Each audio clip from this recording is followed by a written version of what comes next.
Hello again, Professor Spencer. So the story that I decided to look deeper into, was the scandal regarding Volkswagen, also known as VW. Roughly 3 years ago, they had a scandal go on where they had some kind of chip or program embedded into their vehicles, some 11 million vehicles, to basically make their cars pass smog emissions. Now, I believe that the reason why they decided to go forth with that effort was because they were trying to compete against their other German counterparts, such as Audi and BMW, Mercedes. All three of those brands are, known for their power. However, VW has been known for their fuel efficiency and their environmentally friendly vehicles. So, according to one of the experts, Dandria, they had spoken about previous decisions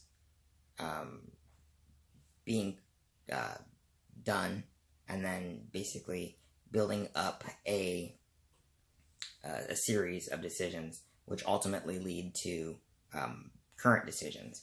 Now, 3 years ago, when VW decided to, embed this program, if you will, into their cars or other vehicles, it wasn't a decision that happened overnight. It was a decision that was strategically planned to basically go about making their vehicles pass emissions, because they wanted their vehicles to have more power to compete with their other German counterparts. So, therefore, it was a strategic plan to go unethical. Now, the flaw behind that is, once you step into those unethical boundaries, it's kind of hard to back yourself out. Now, I believe that they did not self-report the fact that they found a program in their cars that would make vehicles pass smog emissions when it was being detected that it was in a smog type test, and then it would go back to releasing toxic chemicals into the environment after, when it's on the road and past inspections. Now, strategy should involve everybody in an organization, not just top leadership. So, if the leadership at VW decided to go that route, then, the organization itself would need to be revamped and brought back into ethical standards. Now, what VW could have done to strategize differently is they could have focused more along the lines of, how can we either be more eco-friendly, or how can we give back to the environment, or how can we introduce a new line of vehicles into our repertoire of vehicles, more stylish, more appealing to different markets. Now, seeing how they decided to go the unethical route and got caught, their stock price 3 years ago plummeted about 50%, of which it's still trying to regain those losses even in today's markets. Now, when they got found out 3 years ago, they had to basically implement a crisis strategy. They had to, figure out ways that they can get back into the market's minds that, no, we are eco-friendly. We do uphold our standards. We have values that we do indeed abide by. We don't just, talk, because talk is cheap. We basically walk the walk and we walk it out. So,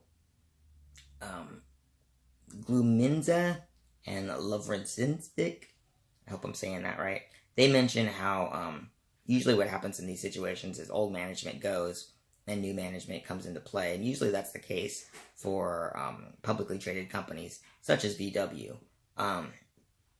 They also mention that when these things happen, management needs to make drastic changes immediately, because the longer they wait, the more that they are going to jeopardize the longevity of the company and its success. Also, what VW should have done to prevent these things from happening is they should have had like an anti-fraud policy in place.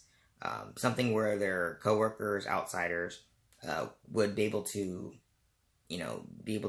mention, raise the flag, so to speak, and not be ostracized or looked bad after for doing so. So, a couple authors, Sabot, Sindro, and Sigardia, I hope I'm pronouncing their names right, they discussed how some organizations, when they set goals, they set them too high. And a lot of the times they will say, do whatever you need to do to get the job done. And when leadership voices those things to their employees, what it basically means is that employees have free reign to do whatever they want, go unethical, or do what you will. And usually that's because top leadership is in that same regard, as they follow, less ethical standards than the whole organization itself. Now, if I was pretty much in VW's shoes at the time, they should have been able to, hold up their own values, hold up their own standards, and crafted a strategic plan that, like I said, was more strategic to get customers, more eco-friendly. Their cars are beautiful cars. They always have been in the past, and they've always been, peace conscious and stuff like that. That's why they're known for their love bug and their VW buses, especially during the 1970s and during that era.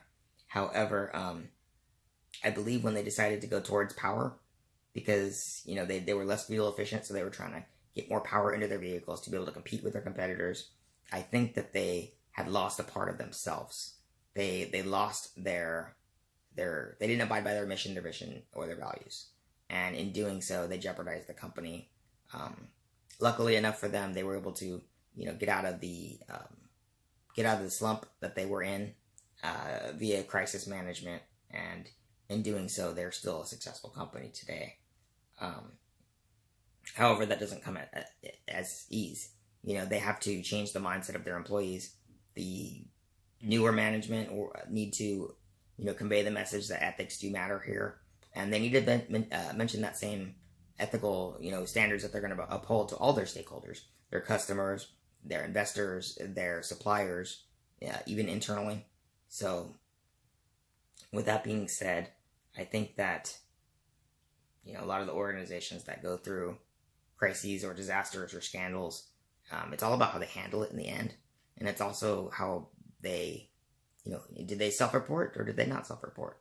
Those are the questions, because a lot of the times when companies self-report ethical issues, it doesn't look as bad in the public limelight, as opposed to when outsiders are the ones that raise the flag and mention how the company is unethical.